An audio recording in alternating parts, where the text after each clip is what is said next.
asalaamaaleykum ñoo ngi nuyoo ginnaaw bi ñu sant yàlla julli ci yonent bi sant suñu ñaari waajur ñoo ngi nuyu ku fi toog man Adja Ndeye Issé bu ndimbalu jigéen nekk seen communicatrice nekk seen porte-parole nekk seen loxo nekk seen tànk nekk seen lépp ñu doyloo ma ci it lépp nag ci madame la présidente bu baax bii di Adja Ndeye Assou Diop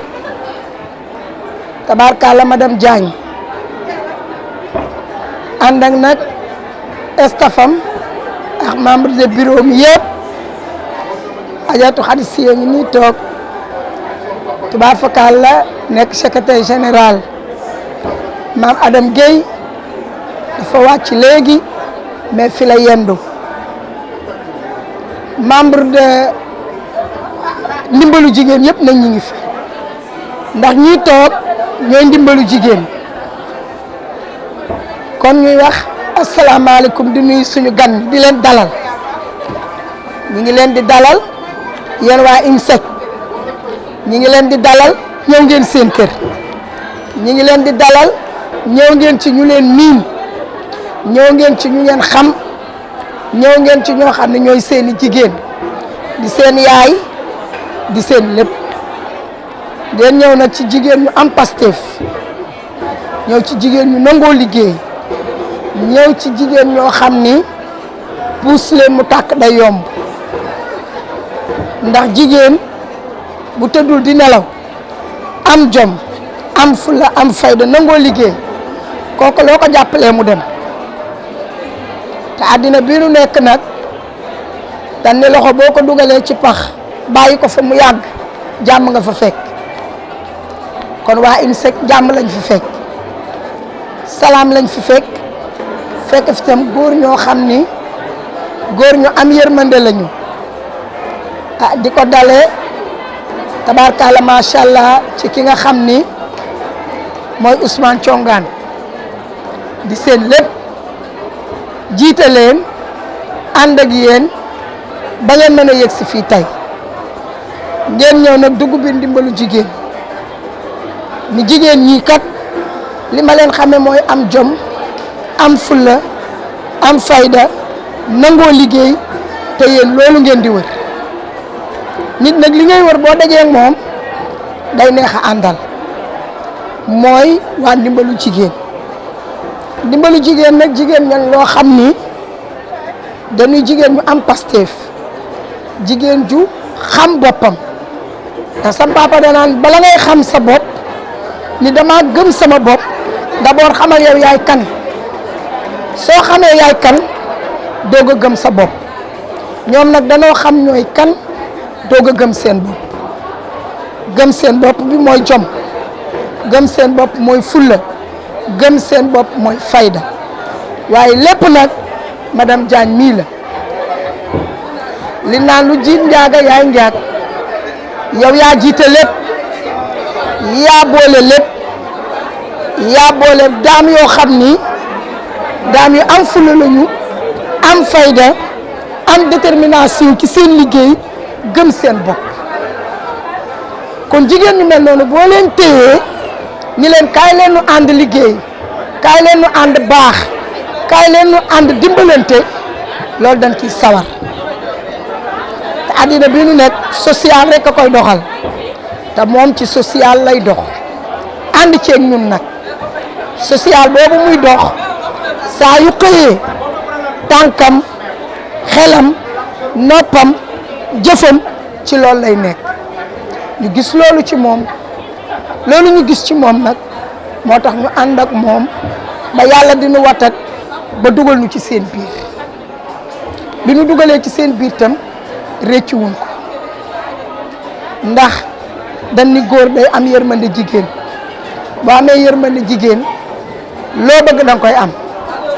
parce que jigéen magasinu yàlla la rek la mu dëxañ ca biir dafa bari kon ku ko naxtaan jël la nga am di ko bokk ak moom xolam di sedd mu di la ñaanal foo bëgg a yegg danga fay yegg da gémmiñ gi yàlla def barke kenn xamu ko yàlla gémmiñ gi mu def barke ak aminam kenn xamu kon fexeel ba sàkku ko ndax lépp mi ngi ci biir doomu aadama yi loo wut rek mi ngi ci doomu aadama ndax yàlla mii ñu tiim wàccewul joxe main en main day jël rek jox ma jaarale ko ci ndey jaarale ci Xadi ñu jaarale ko ci suñu mbokk yi mooy yéen waa IMSEC yi yéen a ngi ñaax jigéen ñi yéen a ngi leen di jàppale yéen a ngi leen di dimbali ngir ñu bëgg a egg fa nuy egg rawatina nag yéen suñu càmmiñ yu baax yii xam ne saa yi nu gëstoo yam ci yéen ñu nag yéen rek barki démb Grand Théâtre lu ñu xewle ngeen ñëw jël Astou def ko seen jigéen bëggal ko seen bopp jàppal ko seen bopp te yàlla rek tax dérangement bi ngeen def nag lu fort ci ñun la lu rëy ci ñun la ndax fii ñu am tey yëg si fi ginnaaw yàlla ak yonent bi liggéey rek moo nu ko may kon liggéey nag lu muy may nit ak daan sa doole jar naa góorgóorlu ñuy kontaan di bég suñu xol di sedd ñuy ñaan toogaay bii bés buñ koy toog ah yàlla na am ku jóge màkka ci ñun ñëpp ñu fekkee ci barke yonent bi IMSEC it fa mu bëgg egg yàlla eggale ko fa li mu bëgg ci Sénégal yàlla may ko ko li mu yéene ci Sénégal yàlla mottalil ko ko ba fa mu bëgg a egg mu egg fa ci barke yonent bi ah maa ngi jéggalu nag bu jubee bu jubul waaw man jub gi rek laa ci jublu ndax yéen lu leen neex rek laa bëgg ndax ni ngeen jël tey jox ma ko sama cër la ndax doomu géwél laa kon man la woykat ba ni soo woddoo làmmiñ boo noppee rafle mais sama rakk yi ak sama doom yi ak ñi ma ko séqal xeebu nu ma ci yabu nu ma ci ndax moom mii loo wax mu ni Ndeye Issa di sama rakk bopp kii maa ko jur maa ngi yaayam dañuy ànd boobu judduwul ñii ñoo bokk nekk ndimbalu jigéen ne ay jigéen nekk ci biir di liggéey ci fulla ak fayda di ay grande dame nag grande dame yu am maanaa yu xam seen bopp yu civilisé yoo xam ni fu ñu taxaw ñu xam ni taxaw nañ fa kon dañuy ñaan yal na yàlla yàggal ànd bi may ñu gudd fan gu ànd ak wér may ñu dal ak fekke ba ñu dund ba naan IMSEC mi ñuy yox bi Màkka ñun ñëpp ñu fekke jërëjëf. Salaamaaleykum waa Ndimbali Jigéen. Je suis là pour représenter la région de la Casamance. Pour la Casamance, elles étaient là, c'est ma grande sœur qui était là, mais elle est retournée le samedi. Comme quand je suis là, je suis venue la représenter. Donc la Casamance est venue avec leurs produits dans la production de jus locaux et aussi la production des sirops. Elle s'active dans la production de sirop de gingembre,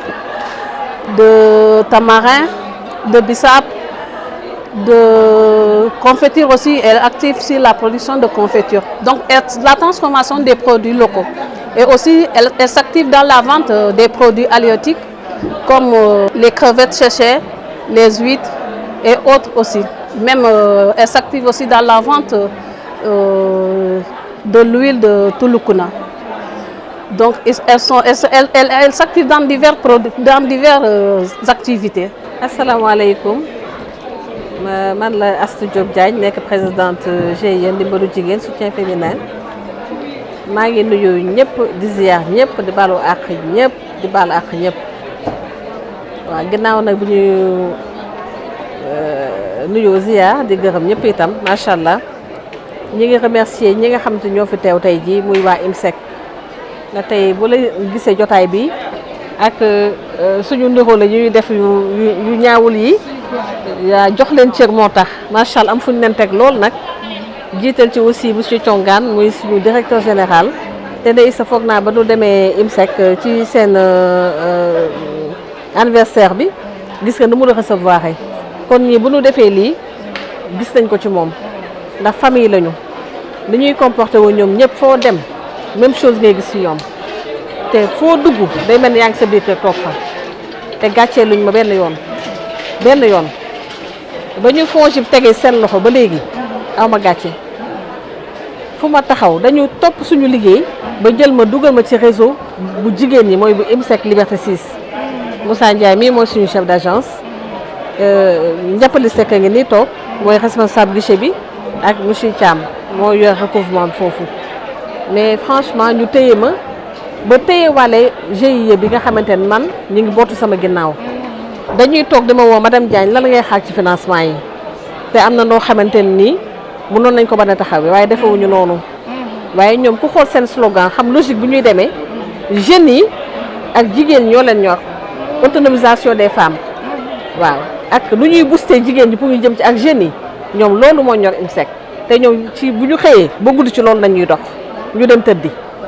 te tooguñu xaar jigéen ñi wala jeunes yi di ñëw ci ñoom déedéet ñoom dañuy sol seen daal gis nga li ñuy def nii tey mënoon nañu toog seen biir seen bureau yooyu toog de ñu leen di envoyé ay vidéo ki photo waaye defuñu ko ndax liy jox ceeg nit moo tax ñu def nii waaye bu ñu ñëwee fekk nañ ci ay nit ñu am jom ay nit ñu am fula ay jigéen ñu am fayda man ñi bootu sama ginnaaw ñëpp booy xool benn fii buñ fa duggoon tey duñ fa xaj mais dañuy jël quelques personnes rek ñu ñëw représenté benn nit su ñëwoon sax représenté na groupement bi ñëpp te foog naan suñu bâche bi ku ko liir gis ngeen ci li ñuy dox yëpp jagal sañu ci dellu siwaat te suñu communicatrice bu ñaawul bi expliqué na lépp ba mu doy te foog naan foofu doy naa yem donc ñun amuñu seen fay ndax ku fekk jigéen muy liggéey nga jóg lii da ngeen ñuy encouragé au fait da ngeen ñëw li ngeen def ni dafa réussi ñun parce que da ngeen ñu encouragé da ngeen tax da ngeen ñu may fit da ngeen ñi may doole da ngeen tax ñu gën a ñeme parce que suñu gestoo ñun amuñu doole jigéen amul doole ma ça je le dis souvent li jigéen amul doole yéen góor yi yéen ñuy mën a soutenir ñu mën a dem parce que sans yéen ñun mënuñu dem mais suñu gestoo gis suñuy frère gis suñuy borom kër gis suñuy càmmiñ suñu ginnaaw ngeen ànd ak seen xalaat yu rafet ànd ak seen doole ànd ak seen alal nag di ko def ci ñun ñun amuñ seen fay sol seen dàll yi te da ngeen liggéey yéen a ngi soog a wàcc ku nekk bàyyi nga sa kër sa njaboot mais da ngeen jóg ne ndimbalu jigéen tey foog ñu ñëw seen stand fu mu nekk ñëw xool nañuy liggéey te bi ngeen ñëwee ci stand boobu xam ngeen ni fii ay jigéen ñu am fayda ñoo fa ñu am fulla te man booba léegi foog naa ne foire bi foog naa su ma fi ñëwee 2 fois ci la yem mais ñi ma fi bàyyi une équipe très dynamique Khady Thiam ngi nii mooy sama vice présidente Mame Adam Gueye responsable marketing le matin mooy xëy Adou Mbaye mooy gont ku am temps ci biir groupement bi ñëw Brigitte Diatta de la Casamance elle était là depuis le début elle est rentrée le samedi indi ay produits yom ñëw toog fii di jaay moom itam te foog naa ni sa sœur Thérèse a ngi nii expliqué na ci lu ñuy yëngu yëpp macha allah les membres de Yor sont là Liberté 6 nu mu tuddati Médina ak sama yaay yu baax yi nga xamante ni mu ngi jóge ba Ngaye ak madame Ba macha allah ñu ngi nii toog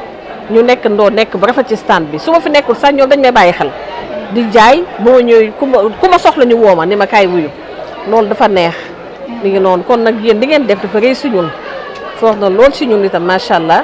ñu leen ciy gërëm di leen sant bu baax waaw par le biais de ndimbalu jigéen aussi mel na ni ñëppay wax ak yéen fu mu toll nii sant nañ leen gërëm nañ leen parce que financement ci yéen nañ ko njëkk a amee te ba léegi ne yéen a ngi topp suñu ginnaaw madame Diagne doo ñëw indi nit ñi madame Diagne doo ñëw tey su ma taxawee ci man la mais du ci yéen Moussa boo waxee mi ngi nii madame Diagne yow rek lay déglu ku fi indi damay valider du ma xaar nga woo ma ku ma ne madame Diagne moomu damay koy valider sekk noonu lay doxee ak yow caam yow noonu ngeen loolu dafa neex ci ma dafa egg sama biir xol macha allah kon yéen daal sant nañ leen gërëm nañ leen monsieur Thiongane amul lu fayam réseau des femmes bi aussi ñëpp sant naa leen la présidente ak équipe bi fa nekk ñëpp ndax benn say lañu bloc nañu ku jóg ñëppay jóg mais xam naa xat-xati jamono yi moo tax tey ñu ci bëri mënuñu ñëw teew mais wax dëgg yàlla madame Badambo Gueye maa ngi koy remercier te li ma ne réseau bi benn famille lañu tey par son biais nañu amee stand bi COSEC foire bi dafa commencé te kon loolu suñu biir ba ci réseau bi la jóge ci réseau bi suñu stand bi ci biir réseau bi la jóge xam nga loolu dafa neex ndax foire bi dafa tàmbali ma woo ko ni ko foire bi xamoo kenn COSEC mun ma kay bindal sa courrier ñu bind yóbbu ba léegi sama tànki déplacé wul dem foofu ñu validé ñu jox ñu stand bi kon loolu dafa rëy le directeur général tamit mooy monsieur Ndione Mamadou Ndione moom tam ñëpp xam nañ ci li muy yëngu kon moom tam il a remercié ay équipe bi ngeen fi fekk gis ngeen ni ñu recevoir gis ngeen Saara ngi ne gis ngeen ni ñu recevoir te dès le début ils sont là toujours présents aux aguets macha allah donc yàlla fay man daal aw ma seen fay gërëm naa leen sant naa leen dëgg yàlla xam ne rek li ñuy wax le meilleur reste à venir et puis je pense bien qu'on a un long partenariat à venir te ñu bëri bëgg nañ dugg ndimbalu jigéen te fii nañ leen fekk ci foire bi ñu bëri woon nañ ma ne dañu bëgg adhérer ci groupement bi tey ñi ma leen présenté sànq bëgg naa bu ñu fa jógee muy yaatu ba nga xamante ñoom ñëpp dañ ci gis seen bopp itam parce que ay jigéen lañu ah te jigéen ko ku ko pousse mu dem macha allah. dañuy remercier rek di gërëm di sant ñëpp ndimbalu jigéen ñëpp di remercier IMSEC ñu ngi nii teew macha allah di wax ni seen taxawaay rafet na ci GIE ndimbalu jigéen dégg nañu kàddu yi te incha allah li ñuy wax damay yéex a ba neex incha allah di gërëm aussi COSEC ndax par l'heure bi yéen ñu amee stand bi madame Guèye moo fa jaar dañu am stand bi. monsieur Mamadou Ndione le DG COSEC foog naa mission ak mission IMSEC mission ndimbalu jigéen benn la macha allah monsieur Ndione ñu ngi lay remercier bu baax a baax yow moom lu ñu la remercier doyul te staff bi nga fi bàyyi équipe bi nga fi bàyyi nii macha allah équipe boo xam ne bu dynamique ñoo ñu jox salle d'attente bi ñu toog nii ma recevoir samay partenaires ñu toog di waxtaan ak ñoom nekk à l'aise ñu recevoir ñu bu baax kon nag merci beaucoup à vous et puis le meilleur reste à venir incha allah. asalaamaaleykum mbooloo mi. ginnaaw bañ leen nuyoo jël nuyoo bu gën a mag muy nuyoo directeur général monsieur Ousmane Thiongane di leen ko wàccee sil at nuyoo sunu directeur de caisse monsieur Mor Khoule at monsieur Moussa Ndiaye bi nga xam ne moom lañu àndal muy suñu chef d'agence tey le guichet de Liberté 6 moom moo ñëw seet si tey partenaire am xaritam jigéen ñi jàmbaare yi ñëw seet si leen si seen liggéey tey donc liñ fi gis nag day na xel macha allah ñu ngi leen di remercier si dalal bi di remercier franchement madame Diagne si accueil bi ak ñi mu àndal di rafetlu macha allah liggéey bi ngeen di liggéey rafet na trop su loolu weesoo ñu rafetlu la collaboration bi ñu am ak yéen ñu ngi ko commencé en 2019. ba léegi gisuñu si benn gàq-gàq au contraire sax dañuy yàqamti pour liggéey ak yéen moo waral sànq madame Diagne wax na ko nee na Moussa da koy woon na ko ñëwal yaakaar naa ne bu doon liggéey bi melul nu mu war a mel loolu du ci am mais alhamdulilah collaboration bi jaar na yoon macha allah donc ci loolu montant bi nga xam ne tey IMSEC par rapport ak mission bi nga xam ne IMSEC am na ko muy accompagner femmes yi ak jeunes yi nga xam ne ay porteurs de projet lañ pour jàppale leen si seen i projet donc yéen nag ndimbal jigéen ñu xam ko nag ñu nekk si entrepreneuriat social di si liggéey loolu ñu gën ñu motiver parce que sunu mission la ñu jàppale leen ci loolu yàlla def ne on a injecté une trentaine de millions ak ndimbalu jigéen bon ba nga commencé nag ba léegi nag yàlla mu ngi def gisuñu si benn problème wax dëgg fa yàlla crédit yi ñu ngi koy rembourser correctement donc ñu am encore une fois pour gàttal wax ji am contentement si liñ fi ñëw tey madame Diagne ñëw visiter seen produit yi macha allah liggéey bi set na jaar na yoon bon di leen wax ne kontaan nañ si collaboration bi kontaan nañ si accueil bi di leen encourager nag encore une fois parce que yombul dafa métti liggéey dafa métti surtout jigéen bi daan doolem dafa soxla ku ko dimbali dafa soxla ku ko accompagner dafa soxla ku ko encourager kon madame la présidente ñu ngi leen di encourager ñu ngi leen di féliciter di leen wax ne perspective yi mu ngi suñu kanam ñun ak yéen yemul fii ni ñu leen woowee na leen ñëw leen tey lañ ko gën a taxawee tey lañ gën a pare pour jàppale leen donc loolu laa ñëwoon di ko indi ci wax comme temps bi xoj nañu ñu ngi noddu timis di leen remercier encore une fois madame di remercier monsieur Moussa Ndiaye suñu chef d'agence di remercier sama collègue sama adjoint monsieur Thiam franchement mu nekk ku dynamique mu nekk jàmbaar dëgg ci liggéey bi voilà dafa waroon nit bi sax may da ko bàyyi ñëw ànd ak man tey parce que mënul woon bay ñëw donc di ko remercier moom encore une fois ci teewaayam di leen remercier yéen ñëpp di remercier Moussa bon di wax naan daal yàlla xeb doole daal madame jërë ngeen jëf. asalaamaaleykum waa ndimbalu jigéen ñu ngi nuyu ku nekk ci turam ak ci santam di rafetlu jotaay bi di wax ne présidente accueil bi rafet na neex na ni ñu dalalee dal na suñu xel di wax ne tey dañ fay ñëw rek ñëw nemmeeku parce que tamit suñu liggéey dafa bokk ci sooy liggéey ak ay partenaires yenn saa yi nga ñëw fekk si leen si li ñu nekk li ñuy liggéey pour constater effectivement ñoom li ñuy wax ñu ngi koy def xëy na suñu jargon loolu la ñuy tuddee visite post déboursé dafa war ñu koy def mais damay wax ne rek li ñuy def tey sax visite de courtoisie la parce que wax dëgg yàlla la présidente madame Diagne ñëpp xam nañ bi ñu xamante ba léegi lim ñu wax ne ay femmes loolu la ñuy liggéey ñun teg nañ si suñ bët te xam nañ ne effectivement loolu lay def donc di wax ne rek ngeen permettre ma suñu amatee occasion yu mel nii ñu présenter un peu IMSEC parce que ñu bëri xëj na xamuñu IMSEC te tant que gis naa ne réseau ndimbalu jigéen dafa présent si partout dans le territoire baax na ñu wax nit ñi ne ñun ñu ngi fëpp kon damay wax ne rek IMSEC c'est une institution mutualiste communautaire d'épargne et de crédit agréée par le ministre de l'économie et des finances du Sénégal sous le numéro DK 106009U ñuy wax ne ñaari caisse de base la am Dakar Thiès Casamance ak Mbour kon ñun ñu ngi Sénégal yëpp 4 caisses de base yooyu fu ci nekk am na ay agence moo tax ñu mën a liggéey ak Sénégal yëpp jigéenu Sénégal yëpp jeune Sénégal ñëpp di accompagner ñëpp ci Sénégal yëpp kon bépp jigéen boo xam ne am na foo nekk ci Sénégal bul jaaxle bul tiit soo amee sa activité Sénégal IMSEC mën na la accompagner suñu ñëwee Dakar nag dañuy wax ne IMSEC Dakar nga xam ne Mor Khoule moo ko jiite mooy directeur de caisse bi dafa am ñeenti agence su Liberté 6 bu Dalifort bu CSP ak bu Bambilor bi nga xam ne mooy agence bu Liberté 6 nag moom laa jiite mu am ñetti guichet benn bi Seck monsieur Seck jiite ko mooy agence su Liberté 6 am agence su Yoff ak agence su Wakam donc loolu mooy configuration bi nga xam ne moom la ñu am soo demee si yeneen IMSEC de base yi aussi même configuration bi nga koy fekk ñuy wax ne aussi suñu mission parce que c'est très important may rappeler loolu parce que daa am si lu ma bëgg a ñëw ñun bi ñu créé IMSEC dañoo wax ne dañoo am loo xam ne mooy suñu mission c'est-à-dire que li ñu tax a jóg ñu ne li ñu tax a jóg mooy améliorer les revenus et le bien-être des familles à travers l'accès à des services financiers adaptés permettant de développer des activités génératrices de revenus pour principalement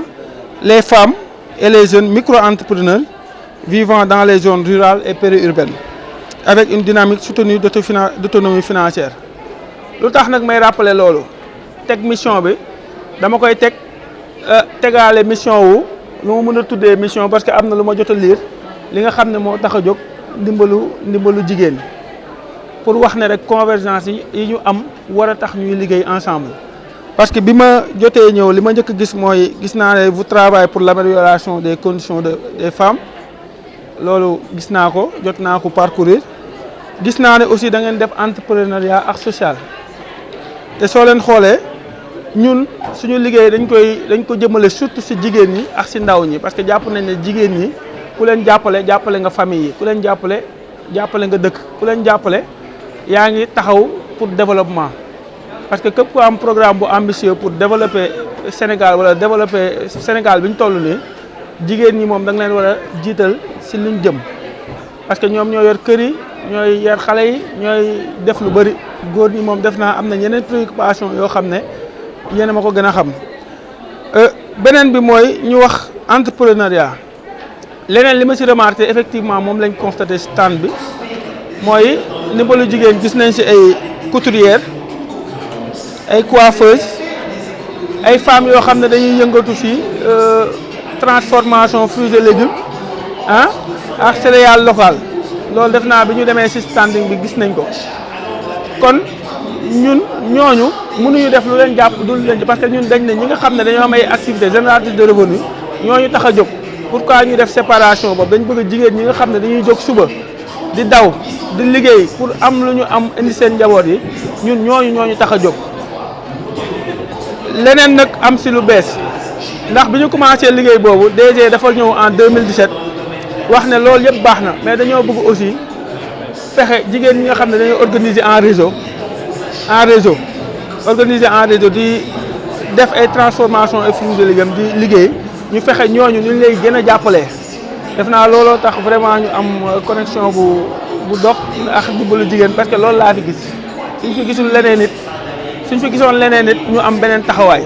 moo tax effectivement li présidente wax madame Diagne moo am ñun luñ def si ndimbalu jigéen rek xeeb nañ ko luñ ci def rek xeeb nañ ko parce que soo tasee jigéen ñoo xam ne am nañ fulla am nañ jom nangu nañu liggéey organiser wu nañ te defuñu lu dul daw di liggéey pour yóbbu seen kër yi ñun ñooñu la ñuy wër loolu moo nekk suñu mission textile moom mooy convergence bi mu wax ne dañ ko am ak ndimbalu jigéen kon madame la présidente je pense que ñun yéen la ñuy wax ne amuñu seen fay parce que yéen la ñuy wër wala ñu mel ni yéen la ñuy wër parce que ñeneen ñi moom on préfère chaque jour ma ne jigéen bu amul liggéey wala ku liggéeyul ñun wëruñu la mun nga dem defi ji leneen mais ñi nga xam ne wax dëgg yàlla dañuy daan doole pour am lu ñu yóbbu seen kër képp fu mu mën nekk si Sénégal li la fekk fi nga nekk si Sénégal à l'image DG ni mu koy defee jël suñu xaalis jox la parce que xam nañ ne suñ la ko joxee di nga si liggéey fay donc vraiment kon macha allah ndimbalu jigéen li may wax nag te Seck def naa wax na ko c'est très important xam nga fay bor dafa métti waaye wax dëgg yàlla bi ñu commencé liggéey ba léegi ndimbalu jigéen gisuñu lu ñu si jaaxal gisuñu dara lu ñu si jaaxal président def naa mooy récupérer versement yi chaque le 10 wala le 15 mu indil ma ko versé ñu koy def ba yaakaar naa ne ñu ngi si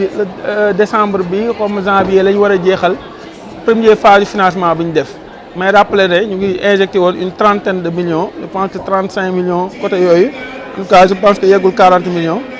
biñ ko joxee ba léegi amuñu si benn jafe-jafe ah loolu nag may wax ne wax dëgg yàlla damay profité di leen wax ne ndimbalu jigéen macha allah tàccu leen loolu baax financement bi ñu leen jox amuñu si benn problème yéen a ngi koy fay kon vous méritez vraiment qu'on vous dise félicitations et vraiment merci collaboration bi rafetlu nañ ko parce que ñun it xaalis dañ koy bëgg di lebale nit ñi dañu ko fay loolu kese moo si am moo tax beneen façon bi ñuy liggéeyee par rapport ak mutuelles yi ak banques yi dafa am différence parce que ñun on privilégie la collaboration au lieu que jox naa la sama xaalis fay ma le sec non vraiment am na beneen méthode boo xam ne ñun la ñuy gën di liggéey on vraiment on mise sur la collaboration et def naa dès le départ loolu laay def ak la présidente te wax dëgg yàlla xaalis bi ñu ngi koy fay su amee lu ko jaaxal day xëy suba teel ñëw sama bureau mu ngi noonu am si fulla am si fayda su waxee mu ne ko Moussa xaalis bi may joxe dama bëgg sama jigéen ñi fu ñu leen di citer ñu leen di citer en exemple képp ku ma tax a jóg fii rek ba ñu lebal ko dama bëgg mu fay ko nu mu waree parce que loolu moo ñu war kon xam nga ku mel noonu mënuñu def lu dul di kontaan ci moom di ko féliciter aussi gis nañ jàpp duñ si jàpp may wax ne nag ñëw tey bi aussi c'est pour tijji ay perspectives mooy fan lañ jëmax ndimbalu jigéen loolu tam c'est très important lenn li ma siy njëkk a wax rek mooy li ngeen di def dafa bokk si vision wu suñu directeur Ousmane Thiongane mooy su sañoon jigéen ñi li ñuy liggéey di def ay transformation fruits et légumes di def ay transformation céréales locales je pense que y en a énormément au niveau de ndimbalu jigéen moom su sañoon ñooñu xamante di demalante di jaayante seen biir moom tax def naa réseau des femmes bi juddu bëgg na vraiment connexion boobu am ba ñuy nekk Casamance à l'image de waa ndimbal jigéen ñi nekk Casamance di mun a jaayante ak ñi nekk Dakar ñi nekk Thiès ainsi de suite donc loolu bokkoon na si li mbëbatoon vraiment ñu créé réseau des femmes bi te loolu je pense que dinañ si réfléchir bëgg nañ koo def bëggoon nañ aussi IMSEC di organiser ay foire yoo xam ne day dajale jigéen ñi muy liggéeyal te di liggéey si loolu ñu mun di daje aussi di comme ni ñu ko defee comme COSEC ni mu koy defee di mun a échanger seen produits di mun di am ay partenaires di mun si sax di exporter yom produits yi ñuy def parce que finalité bi loolu la mooy nan la ñuy fexee ba ñun suñu produits locaux yi mu am valeur ba mun ko jaayante suñu biir mais aussi ñu koy jaay à l'extérieur et je pense que vision boobu tam moo nekk si liggéey bi ñuy def loolu yëpp moo tax je pense que def naa présidente fekkee ko woon bi ñu créé réseau des femmes rek li mu njëkk def mooy wut ñi nga xam ne ñooy def formation yooyu fayal jigéen ñi ñu dem def ji formation en transformation céréales locales fruits et légumes pour ñu mun di def loolu di jaay di échanger je pense que def nañ ko kon suñu amee ñoo xam ne ñoom organiser nañ ne di ko def dañuy gën a yombal liggéey bi rek beneen bi nga xam ne bokk na ci perspective yi mooy jàpp nañ ne war nañ leen renforcer parce que y a ce qu'on appelle des services financiers mais y a aussi des services non financiers commencé woon nañ ko daaw Covid bi yàq ko keroog maa ngi si di Cheikh Kandé ne ko vraiment module de formation en éducation financière yi ñu am bëgg nañ ren ñu commencé ko jox ko femmes yi parce que aussi ñun bëgg nañ ñu ñuy liggéeyal ñu xam xaalis defoon nañ ko def naa bi ñuy door a financer xaalis nan nga koy liggéeyee lan mooy crédit nan la ñuy defalee budget soo jaayee lan mooy sa bénéfice lan mooy xaalisu banque bi ainsi de suite pour que nit ñi di jaawale yor 100 000 jël lekk ko alors que yow capital bi nga joxe baax na nit ñi foog ñu mën a xam ne suñu amee bénéfice lii mooy sama bénéfice après nag loo siy def nga def ko si lii nii di sama bénéfice xaalisu banque bi la sama fonds de roulement la nga ko war a liggéeyee man ñun pour ñun ça vraiment c'est important donc je pense que kon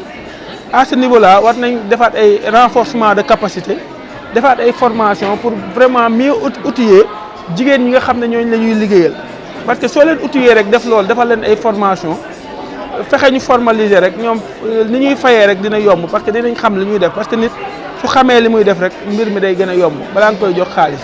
donc loolu def naa présidente ça fait partie des perspectives beneen perspective bi mooy deuxième phase du financement bi def naa créé rek maanaam ko yow laay xaar mu ne ma may ma ba janvier te dama koy feddaliwaat fii nii li mu ko wax loolu laa gis ci moom loolu laa koy firndeel def naa bi mu amee ay femmes yi nekk Saint-Louis automatiquement dañ ko connecté ak seen yàlla ay jàmbaar la dañu fay dafa au niveau de Saint-Louis am na benn encours boo xam ne mu ngi ko fay développé noonu lañ ko mën a waxee Casamance noonu lañ ko mën a waxee fenn c'est pour dire que les membres de ndimbalu jigéen fépp foo leen nekk ci Sénégal sur les coins et recoins bu leen am loo leen ragal képp koo xam ne rek war nañ ko financer su ci présidente jotee su ma ci jotee dinaa def lépp pour chef d'agence bi fa nekk wala responsable guichet bu fa nekk mu taxawu leen fekk leen fi ngeen nekk financer leen parce que loolu rek la ñu jàpp ne loolu lañ ko ameel parce que jàpp nañ ne groupe bu organisé la donc présidente donc xam naa janvier rek fekk crédit yi jeex ñu xool nan la ñuy songee deuxième phase financement bi et suñ koy def sax ñu defal ko comme ni ñuy defal ñëpp def remise de chèque bi monter dossier yi xool noo leen bëggee ñu financer leen parce que bay passé on s'est déplacé ba seen siège je pense que wala lii pour financer leen ñun amuñu ci problème ça vraiment on le fait parce que jàpp nañ ne collaboration bu rafet la présidente daal pour wax rek ñun kontaan nañ ci liggéey bi nga xam ne sekk nañ ko yéen rëccuwuñ ko benn yoon te dañuy ñaan rek fi ñu jëm aussi mu gën a neex rek parce que loolu rek mooy développement xaalis bi ñuy joxe loolu rek lañ ciy jublu pour nit ñi di ko fay rek ba pare mun a yokkute parce que IMSEC dafa am mission sociale boobu bëgg nañ di lebal nit ñi mais bëgg nañ nit ñi suñu remboursé aussi bés bu ñu leen seetsee ñu xam ne ñoom am nañ yokkute sinon day mel ni rek ñun ñooy gañe kenn gañewul donc je pense que liñ ci gis tam yokkute la dañuy ñaan yàlla mu gën a yokku yàlla mën na ko yàlla nañ ko yàlla defal parce que koo xam ne am nga pas-pas di góorgóorlu yàlla dina ci jàpp nga gën a avancé donc présidente lay gërëm di la sant di la jox tamit nuyoo directeur général moom yii da koy bëgg di fekkee mais xëj na yàlla loolu la ko dogal mais kontaan na vraiment ci collaboration bi ñu am kontaan na aussi ci liggéey bi nga xam ne yaa ngi koy def au niveau du réseau des femmes parce que principalement animation bi yooyu yëpp yaa koy def te amoo ci dara te yaa ngi koy def ak yéene ak xol xamal na ñun nga ko defal te kontaan nañ ci vraiment amuñu sa fay ñu ngi lay wax merci au fond du cœur di wax ne nag waa ndimbalu jigéen ñu nax yéen ba xaw ma mburox soow la ñuy wax mburox soow la ñuy wax wala am na terme bu bees mburox suukar ak soow boole naan waaw kon ñu ngi noonu partenariat bi moom dañ koy continuer di ko saxal di ko continuer loolu moom vraiment soyez rassurés te ñun contenté la ñu am à chaque fois di gis ay jigéen ñoo xam ne ñu ngi ñafe di xeex di góorgóorlu rek pour indil njaboot bi suñ ko gisee vraiment dañ ci am contenté di wax ne ñu ngi leen di gërëm di leen sant di wax ne sama ñi ma àndal tam Thiam ak Seck ñoom ñooy def travail technique bi lu bëri vraiment kontaan nañ aussi ci liggéey bi ñuy def loolu yëpp aussi pour yokkute la donc produit yi itam gis naa ko xam naa dinaa ci yóbbaale kër ga mu ngi noonu merci maa leen di gërëm di leen sant yéen ñëpp merci je vous remercie